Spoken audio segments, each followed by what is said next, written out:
Subscribe करें और दबाएं बेल आइकन ताकि कोई खबर रह न जाए।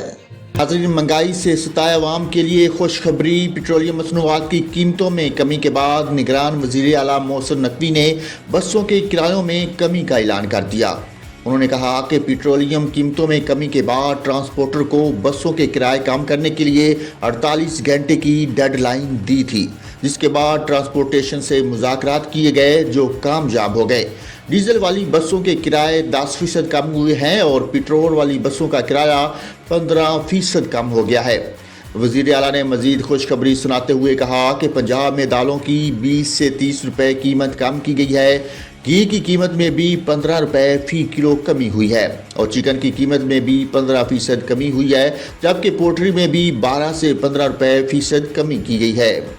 इसके अलावा फ्लोर मिल्स ने आटे का थैला भी 15 रुपए सस्ता करने की यकीन दहानी करवाई है। पंजाब हुकूमत ने गंदम रिलीज करने का फैसला किया है। आइंदा दिनों में आटे की कीमतों में भी कमी होगी। मोहसिन नकवी का कहना है कि कीमतों की मुसलसल निगरानी के लिए रोजाना इजलास होगा। गुड्स ट्रांसपोर्टर्स भी 10% कमी पर मुत्फिक हो गए हैं।